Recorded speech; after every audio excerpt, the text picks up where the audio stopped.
ठीक दोपहर के समय वो घर में सबकी नज़र बचाकर उस मैदान में चला गया। उसने अपनी चप्पलें उतारी और मैदान की घास पर पैर रखा। थोड़ा देर चुप रहने के बाद राहुल बोला, जी हाँ। कहाँ रहते हो? आनंदपुर में। फिर पूछा, तो यहाँ क्या कर रहे हो? मैच खेलने आए हो क्या? हाँ, मैं मैच खेलकर आ रहा हूँ। कौन सा match? Harinagar football premier league. Harinagar premier league? कौन सा टीम? अपना टीम का नाम बोला राहुल। कौन सा टीम के विरुद्ध उसका मैच था वो भी बताया। अच्छा, तो रिजल्ट क्या हुआ? 3-2 गोल से मैच जीत गया बड़ा टीम। बड़ा टीम 2 गोल खा गया? वो आदमी चौंक के बोला। क्या बकवास कर रहा? आदमी का बोलने का तरीका, फिर क्वेश्चन पर क्वेश्चन और आंसर देने में राहुल को बिल्कुल अच्छा नहीं लग रहा था। लेकिन लास्ट प्रश्नों का उत्तर वो थोड़ा उत्साहित होकर दिया। जी हाँ, और वो 2 गोल मैं ही किया हूँ। हैं? वो और आश्चर्य हो गया, लेकिन तुरंत वो यकीन नहीं करके बोला, हट लड़का, झूठ बोलने का और जगह नहीं मिला। झूठ मतलब? विरोध कर उठा राहुल। आपको झूठ बोल रहा हूँ मैं? कैसे पता चलेगा तुम सच बोल रहे हो? कैसे मैं प्रूफ दूँ, बोलिए? आदमी अभी सोच में पड़ गया। वाकई कैसे प्रूफ दोगे तुम? फिर थोड़ा सोच के बोला, पेनल्टी मार सकते हो। मार सकते हो मतलब? गुस्सा हो जाता है राहुल। आज तो 1 गोल किए पेनल्टी में ही? क्या समझ कर रखे आप मुझे? मैं स्ट्राइकर हूँ, स्कोरर। मेरा काम ही है गोल करना। चलो तब, गोल पोस्ट की तरफ इशारा करते हुए आदमी बोला, चलो कम से कम 1 गोल तो करके दिखाओ। राहुल आश्चर्य होके बोला, किसको खड़ा करके गोल करूँ? मतलब कौन खड़ा होगा गोल पर? आप? हाँ मैं, कॉन्फिडेंस के साथ बोला वो आदमी। मुझे गोल दे के दिखाओ तुम। 1 सेकंड भी देरी ना करते हुए, थोड़ा एक्सरसाइज करते करते एक साइड का गोल पोस्ट के नीचे जाकर खड़ा हुआ वो आदमी। आश्चर्य होकर कुछ देर तक खड़ा रहा राहुल। फिर इच्छा नहीं होने के बावजूद भी नायलॉन का जाल से निकाला नया फुटबॉल। फिर ड्रॉप करते करते बॉल को ले गया गोल पोस्ट के पास। जाकर देखा पेनल्टी स्पॉट के लिए मार्किंग भी है बॉक्स पर। वहाँ पर बॉल रखा। वो आदमी पूरा गोलकीपर जैसा हरकत करते हुए पोस्ट के नीचे ठीक जगह पर जाके खड़ा होकर 2 हाथ बढ़ाकर दाहिने बाएं अपना बॉडी को हिलाता रहा। मजाक सोचकर खाली पैर फुल पैंट पहन के ही 4-5 पैर दौड़कर किक किया राहुल। वो आदमी राइट गेस करके लेफ्ट साइड में कूदकर गोल रोक दिया और उसी के साथ हा हा करके हंस पड़ा। हंसने से जल उठा राहुल। बॉल उठाकर फिर से स्पॉट में बैठाया। इस बार दौड़ के आया और पीछे से वो और जोर से शॉट मार के बॉल प्लेस करना चाहा ठीक उसी जगह पर। अगला शॉट में हर गोलकीपर कुछ दूसरा लक्ष्य अंदाज करके दूसरा साइड में कूदता है, लेकिन वो आदमी वैसा नहीं करके पहले की जगह पर ही कूदा और गोल बचा लिया। फिर से वो आदमी हा हा कर हंस उठा, जैसे कोई इंसल्ट हो, जैसे कोई चैलेंज फेंक दिया गया। ताज्जुब हो गया राहुल और तभी समझ गया कि वो आदमी कोई साधारण नहीं है। उम्र हो गया है, हो सकता है बुजुर्ग है, लेकिन ये खेल का ही मैदान का कोई है। फिर से बॉल लाकर बैठाया राहुल। फिर से शॉट लिया। इस बार मिट्टी से घसीटा हुआ शॉट, गोलकीपर का शरीर से दूर लगभग साइड बार को छूता हुआ। वो आदमी जैसे उड़ता हुआ जाकर गिरा मिट्टी पर। बॉल को टान लिया अपने राइट हैंड का पंजा से। गोल बचाने के बाद हो कर हंसने के साथ उसका उकसाने वाला आवाज़ सुनाई दिया, लो लो फिर से शॉट लो, एटलीस्ट 1 गोल तो करके दिखाओ। तुम सच में कितना बड़ा फुटबॉलर हो, दिखाओ। जिद पर आ गया राहुल। फिर से बॉल बैठाया, फिर से शॉट, फिर से सेव, फिर से बॉल उठाकर लाना, बार बार एक ही चीज। इसके बाद भी राहुल बहुत तरह का शॉट मारा, और क्या पता कौन सा जादू शक्ति से सब सेव हो जा रहा बार बार। उसी के साथ कंटिन्यूसली वो आदमी का मजाक उड़ाना चल रहा। लो लो फिर से लो, जब तक गोल नहीं कर सक रहे हो छुट्टी नहीं है तुम्हारा, फिर से शॉट लो। शुरू में हालत हल्का होने से भी अभी सीरियस साइड में जाने लगा। एक टाइम पे बैग से शॉर्ट पैंट निकालकर फुल पैंट के साथ बदल लिया राहुल। फिर भी गोल नहीं कर पाने के लिए पहन लिया हॉर्स, साइन गार्ड, बूट। फिर से शॉट, शॉट पे शॉट, पर असाधारण गोलकीपिंग। एक भी बॉल भेद नहीं पा रहा उस आदमी को। राहुल भी जिद्दी। धीरे धीरे थक रहा राहुल का शरीर, धीरे हो जा रहा दौड़ के आने का स्पीड। एक टाइम पर वो बेहोश होकर मैदान पर गिर गया। 2 घंटा बाद का बात है। तभी भी राहुल अपने घर पर नहीं पहुंचने की वजह से राहुल का जीजाजी फोन किया उस नंबर पर जिस नंबर से मुगलई पराठा खाने से पहले ही राहुल फोन किया था उसका दीदी को। फोन में आकाश के साथ बात करके 2 साइड से 2 टीम निकल गया राहुल को खोजने में। एक टीम में राहुल का जीजाजी और उसका पड़ोसी का कुछ लोग था। दूसरा टीम में आकाश और उसका पिताजी और आकाश का कुछ साथी था। हड़ताल होते होते गहरी रात में भी वो खबर जल्दी फैलता रहा। अचानक आतंकपुर के पास खबर मिलता है कि बाजार का दुकान बंद करके जब एक दुकानदार मोटर बाइक से अपने घर आ रहा था तो रास्ते का बगल में एक फुटबॉल का मैदान में गोलकीपिंग का प्रैक्टिस चल रहा था। हल्का रोशनी में वो देखा था कि गोल पोस्ट में एक लंबा आदमी खड़ा है और पेनल्टी किक करने जैसा शॉट मारे जा रहा था फुल पैंट पहना हुआ एक जन। घटना का पता चलते ही तुरंत 25 जन का एक टीम मैदान की तरफ दौड़ा। मैदान में फुटबॉलर का ड्रेस पहना हुआ बेहोशी की हालत में राहुल मिला और मिला बैग, फुल पैंट, चप्पल और वो फुटबॉल भी, लेकिन गोलकीपर का खोज नहीं मिला। अगले दिन का बात है। इलाका में हलचल मच गया। गहरी रात की वजह से जो लोग को खबर नहीं मिला था वो लोग के पास भी पहुंच गया ऐसा आश्चर्यजनक घटना का डिटेल्स।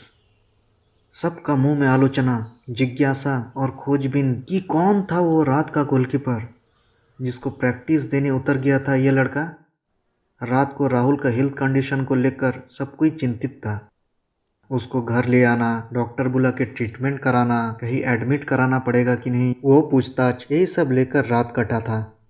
पर इलाका का अनुभवी डॉक्टर जो कि मेडिकल कॉलेज हॉस्पिटल रिटायर्ड अध्यापक थे वो आकर पेशेंट को देखकर सबको आश्वस्त किया कि पेशेंट को कहीं पर एडमिट करने का ज़रूरत नहीं है। बहुत ज़्यादा थकने के कारण ही पेशेंट बेहोश हो गया है। उसको आराम और काफ़ी नींद का ज़रूरत है। इसके अलावा भी राहुल के बगल में घंटों बैठकर उसको ऑब्जर्वेशन में रख कर फिर गए हैं वो।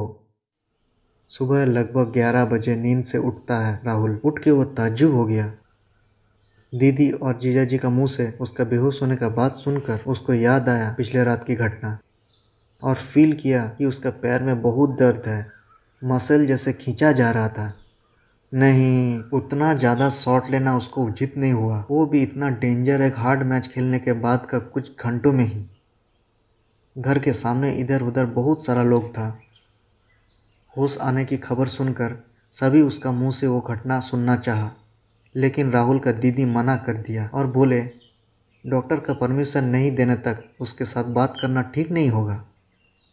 डॉक्टर को कोई पेशेंट का होश आने का खबर दे के घर से ले आया और डॉक्टर थोड़ा देर तक जांच पड़ताल करके कुछ दवाई लिख दिया और बोले पेशेंट एकदम स्वस्थ है, 2 दिन एकदम आराम, कोई मेहनत नहीं करना है। थोड़ा आराम में रहने से मसल फिर से पहले का कंडीशन में आ जाएगा और दर्द भी कम हो जाएगा और बड़ा कोई प्रॉब्लम नहीं है पेशेंट का। बस डॉक्टर के जाने का देर था। तभी बाहर इंतज़ार कर रही भीड़ घर में घुस गया। भीड़ में आकाश भी शामिल था। आकाश ने पूछा क्या हुआ था बॉस कि उतना रात को आप प्रैक्टिस कराने गए उस खिलाड़ी को? क्या वो आपका जान पहचान का कोई था? सब सुनने के बाद सब सोच में पड़ गया। इस एरिया में फुटबॉल खेलने वाले हर आदमी को हर कोई जानता है, लेकिन कोई भी ये अंदाज़ा नहीं लगा सका कि वो असाधारण गोलकीपर कौन था। शाम को आकाश के साथ उसका पिता, बड़े पापा और कई बुजुर्ग भी आए थे। थोड़ा पूछताछ के बाद आकाश के बड़े पापा ने राहुल को एक फ़ोटो एल्बम दिया। क्या तुम इस एल्बम में उस खिलाड़ी को ढूंढ सकते हो? बहुत पुराना एल्बम था, इसलिए लाल लाल हो गया था। ब्लैक एंड वाइट फ़ोटोज़ था। पहले कुछ ग्रुप फ़ोटोज़ था। खेल शुरू होने से पहले या बाद में लिया गया पूरी टीम का ग्रुप फ़ोटो। उनमें से राहुल किसी को पहचान नहीं सका। उसने कहा दरअसल मैं आधी रोशनी और आधे अंधेरे में उनका चेहरा साफ नहीं देख सका। हालांकि उनकी बॉडी स्ट्रक्चर, खड़े होने की तरीका अभी भी मेरे आंखों में तैर रही है। बड़े पापा बोले अच्छा, और एल्बम के और पेज पलटते हुए एक फ़ोटो पर आके एल्बम फिर से राहुल को सौंप दिया। पोस्ट के नीचे खड़ा हुआ एक गोलकीपर, जैसे कोई पेनल्टी शॉट मारने का जस्ट पहले लिया हुआ फ़ोटो। लेकिन जब इतनी दूर का फ़ोटो सामने से लिया गया तो ये श्योर एक मैच के दौरान का सीन नहीं है। गोलकीपर फ़ोटो लेने के लिए उस पोजीशन में जानबूझकर खड़ा हुआ है। राहुल ने फ़ोटो देखकर पहचानने में 1 सेकंड भी नहीं लगाया। यही गोलकीपर है। वहाँ मौजूद सब ने आपस में नज़रें मिलाई। ऐसा लग रहा था मानो कोई बहुत बड़ा रहस्य सुलझ गया हो। फिर भी एक ने पूछा, आप 1 सेकंड में इतने श्योर कैसे हो सकते हैं? उसके बाएं हाथ की 4 उंगलियां को देखो, अंगूठी वाला उंगली नहीं है। अंधेरे में मैं उनकी आंखों और चेहरा साफ नहीं देख सका, लेकिन उंगली गायब होने की बात मेरे नज़रों से हटा नहीं। हर बार जब उसने किक मारी, उसने अपनी बाहें फैला दी और जितना हो सके उतना ऊपर खड़ा हो गया। राइट, उस बाधा के बावजूद भी दिनेश चौधरी एक असाधारण गोलकीपर थे, आकाश के बड़े पापा ने कहा। था मतलब? चौंक के बोला राहुल का जीजाजी। अभी नहीं है। एक पल के लिए झिझकते हुए बड़े पापा ने आखिरकार कह ही दिया, नहीं, दिनेश जिंदा नहीं है। आपका क्या मतलब है? हमें इस तरह मत डराइए, एक्साइटेड होकर राहुल का जीजाजी बोले। नहीं नहीं, मेरा इरादा तुम्हें डराने का नहीं है, बहुत शांत स्वर में हाथ उठा के नहीं डरने बोले बड़े पापा। हम में से कुछ लोग आपके पास केवल एक भयानक सच बताने के लिए आए हैं। ये घटना शायद सन 1964-1965 की है, आपके जन्म से बहुत पहले, और आप लोग को इसे सुनाने के लिए ज़्यादा लोग जिंदा भी नहीं हैं। क्या आप दिनेश के जीवन का सैड एंड जानना चाहते हैं? हाँ, चाहते हैं। अब राहुल ने मुंह खोला। आप बताइए। लेकिन आपको लगातार सुनना होगा, इमोशनल होने से नहीं होगा। मुझे आपकी बातों से कुछ अंदाज़ा हो गया है, मैं तैयार हूँ। आप वो पास्ट का घटना बताओ। हाँ, कल रात डेंजर सिचुएशन से ही बच गया तुम। बड़े पापा थोड़ा रुक गए और एक सांस ली, फिर उन्होंने कहना शुरू किया। पिछली रात की घटना का पता करते समय अचानक हमारे एक दोस्त को दिनेश का ख्याल आया। दिनेश उस समय के आतंकपुर गांव के बहुत ही कुशल और प्रसिद्ध गोलकीपर थे। हम लोग डिस्ट्रिक्ट के लिए एक साथ खेले हैं, इसीलिए वो मेरे कलेक्शन के कुछ फोटो में है। वो दिखा के श्योर होने के लिए ही हम लोग तुम्हारे पास आए हैं। जो मैदान तुमने कल देखा था वो तब इतना छोटा या इतना सुंदर नहीं था, तब इतनी बस्तियां नहीं थी। चारों ओर फैला खुला मैदान, कुछ खेती योग्य जमीन और घना जंगल था। एक दिन दोपहर को जब हम मैदान में आपस में खेल रहे थे तो अचानक तेज बारिश होने लगी, भयानक बिजली के साथ। चूंकि आसपास कोई घर नहीं था तो लड़के अलग अलग पेड़ के नीचे कवर लिया था। दिनेश भी भागकर एक पेड़ के नीचे खड़ा हो गया। बिजली गिरने से उसकी मौत हो गई। जिस पेड़ के नीचे वो खड़ा था वो जलकर जमीन पर गिर गया। कह के बड़े पापा रुक गए। कमरे में एक अद्भुत सा सन्नाटा भर गया। बड़े पापा के साथ आए एक बुजुर्ग ने चुप्पी तोड़ते हुए कहा, दिनेश के निधन के बाद कई लोग रास्ता में उस तरफ जाने से बचते थे। सुनने में आता था कि लगभग हर रात को दिनेश जैसा कोई आदमी उस जले हुए पेड़ के नीचे खड़ा है। आसपास से गुजरने से किसी किसी को वो बुलाता भी था। कहता था, खेलना चाहता है? आओ, मैदान में आओ। हालांकि तभी शुरू में होता था। उस घटना के कुछ साल बाद उनका परिवार ये इलाका छोड़कर हीरपुर चला गया। उसके बाद से दिनेश का कुछ पता नहीं चला। धीरे धीरे उसे सब भूल गया। इतने वर्षों के बाद दिनेश फिर से इस तरह जाग उठेगा, ये कल्पना से बाहर है। एक लंबी सांस छोड़ के बोले बड़े पापा। अगले दिन दोपहर में धूप कुछ कम होने के बाद राहुल को अपने घर के लिए निकलने का बात था। ठीक दोपहर के समय वो घर में सबकी नज़र बचाकर उस मैदान में चला गया। उसने अपनी चप्पलें उतारी और मैदान की घास पर पैर रखा। चल के गया पेनल्टी पॉइंट तक। फिर जबड़ा टाइट करके तेज आवाज़ में उसने हवा में कुछ शब्द उछाल दिया। एक असाधारण फुटबॉलर होते हुए भी आप मेरे जैसे एक साधारण फुटबॉलर को ख़त्म करना चाहते थे।